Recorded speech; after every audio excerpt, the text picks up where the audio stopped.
품격 있는 아재 여러분 안녕하십니까? 빨간 아재입니다.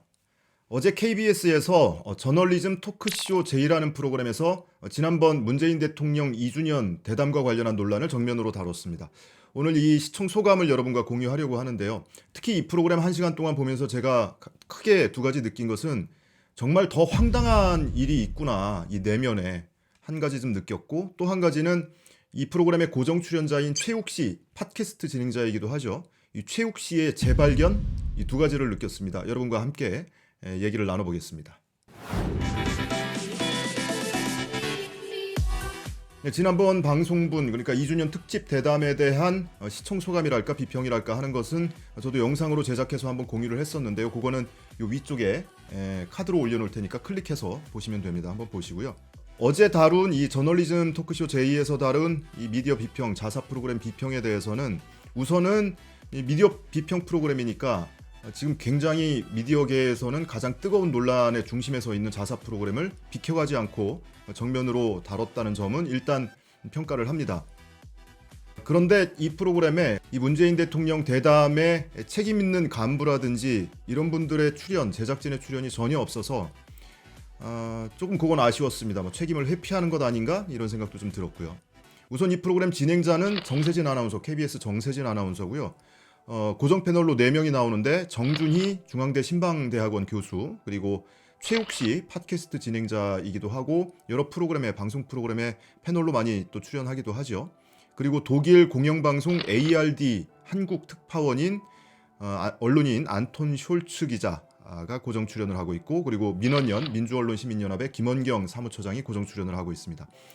이렇게 5명이 프로그램을 진행을 했는데요. 우선은 어제 방송에서 나온 내용 가운데 양승동 KBS 사장, 그리고 김덕재 제작 1본부장, 그리고 이 문재인 대통령의 대담 프로그램을 맡았던 제작진의 입장이 이 프로그램을 통해서 나왔습니다.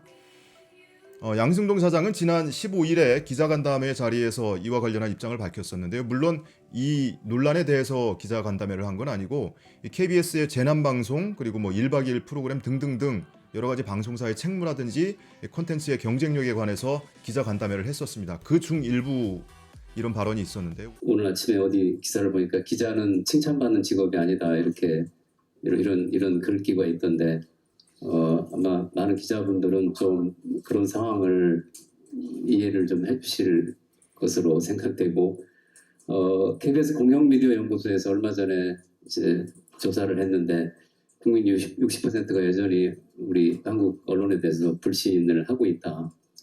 그런 상황 속에서 KBS 공영방송이 좀 이런 시도를 했는데 어느 정도 좀 숙명처럼 이런 그 비판을 받고 있구나, 뭐 개인적으로는 이런 생각도 했습니다. 네, 양승동 사장의 이 기자간담회 발언을 보면 뭐 글쎄요, 기자는 칭찬받는 직업이 아니고 방송사도 뭐 이런저런 비판이 있는 게 숙명이고 성장통이다, 이렇게 표현을 했는데 한마디로 잘못한 거 없다는 얘기잖아요. 별로 공감을 사기는 힘든 발언인 것 같고요. 그 다음은 제작 1본부장 김덕재 제작 1본부장이 했다는 발언이 어제 방송분에서 나왔는데요. 한번 함께 보시죠. 심야 토론팀에서 2달 전 청와대에 요청을 했는데 취임 2주년 대담 프로그램을 하자고 했는데 임박해서 답이 왔다. 그래서 급하게 준비를 했다며, 또 송 기자는 노무현 대통령 당시 청와대 출입 기자여서 문재인 대통령과 인연이 있었다. 현재 국회 팀장이고 오랫동안 정치부에서 일해 가장 적임자라고 생각했다. 조금 아쉬웠던 것은 생방송 경험이 부족해서 긴장을 한다든지 표정 관리를 프로답게 못한 것은 사실이다.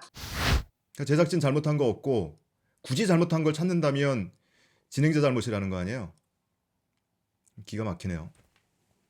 자, 여기까지는 상황인식의 문제입니다. 근데 제작진이 어떻게 이 사안을 바라보고 있는가를 보면, 또 어떻게 준비를 해왔던가를 보면 더 기가 막혀요. 진행을 맡은 기자가 전반적인 질문을 정리를 했다. 이에 대해서 보도국 유관부서에서 검토를 했다고 제작진들은 밝혔고요. 또 방송 진행 경험이 좀 풍부한 다른 기자와 공동 진행을 청와대에 제안했는데 청와대에서는 1대1 대담 방식을 더 선호한다, 이렇게 답변을 해서 최종적으로 송 기자로 정해졌다는. 자, 우선은 진행을 맡았던 기자가 질문을 정리하고 보도국 유관부서에서 검토를 했다고 했죠. 시스템 가동 안 합니까? 기자 한 명이 질문을 정리해요. 대통령하고 90분 동안 생방송 대담을 하는데 그것도 키워드만 가지고 대담을 해요. 지자체장 인터뷰도 이렇게는 안 해요. 이거는 대통령을 무시하는 게 아니고 그 90분 동안 기다렸다가 방송을 보는 시청자를 무시한 거고 국민을 무시하는 거예요. 적어도 정치부의 데스크급 기자들이 몇 차례 회의를 하고 토론을 하고 작가들이 붙어서 다듬고 데스크 그 윗선에서 검토하고 사전 준비를 하려면 시청자 여론조사도 하고 국민 여론조사도 해서 그것에 대한 질문도 개발하고 너무나 당연한 거잖아요. 그런데 진행을 맡은 기자가 질문을 정리했대요. 생방송 경험이 부족해서 긴장을 하고 표정 관리도 안 되는 기자가 그걸 핑계라고 대고 있습니까? 자, 이렇게 따지면 대통령에게 묻는다 라는 게 이 프로그램 대담의 제목이었잖아요. 저는 대통령에게 묻는다라는 제목을 매우 잘 정했고 적절했다고 평가를 했었는데 이 해명을 듣고 나니까 저는 그 주어가 국민 또는 시청자라고 생각을 했거든요. 근데 이대로라면 KBS입니까? 한 발 더 나아가서 송현정 기자가 궁금한 걸 묻는 거예요? 국민이 궁금한 게 아니고 그걸 지금 해명이라고 내놓고 있는 겁니까? 제작진이? 그래서 어제 이 저널리즘 제이라는 프로그램을 굉장히 기대감을 갖고 봤어요. 왜냐하면 이 프로그램이 미디어 비평 프로그램으로 이제 신설이 됐는데 다른 이전의 어떤 프로그램보다도 자사 비평을 가장 적극적으로 해왔던 프로그램이기 때문에 그래서 뭐 기대감이 높았던 것도 사실입니다. 그런데 이 프로그램을 통해서 드러난 것, 이 경영진과 제작진이 이 사후 대처 그리고 준비 과정이 어떠했는지를 다 알고 나니까 너무나 실망이 더 커졌습니다. 자, 계속해서 제가 초입에 말씀드린 것처럼 이 게스트들, 이 출연자들의 발언에 대해서도 좀 다룰 텐데요. 특히 최욱 씨 발언이 굉장히 공감이 가는 부분이 많아서 최욱 씨에 집중을 해서 좀 다루겠습니다. 자, 1부는 이렇게 짧게 마무리하고요. 마무리는 제 얘기 대신에 지난번 영상에 저희 구독자 김영모 씨께서 댓글로 남겨주신 글이 있습니다. 그 글이 너무 와닿아서 그거를 대신 읽어드리면서 마무리하겠습니다. 송현정 기자는 알란가 몰라 대통령한테 그렇게 무리하게 인터뷰해도 공권력으로부터 질타가 안 오지. 그런데 국민이 질타하지. 이게 민주주의여.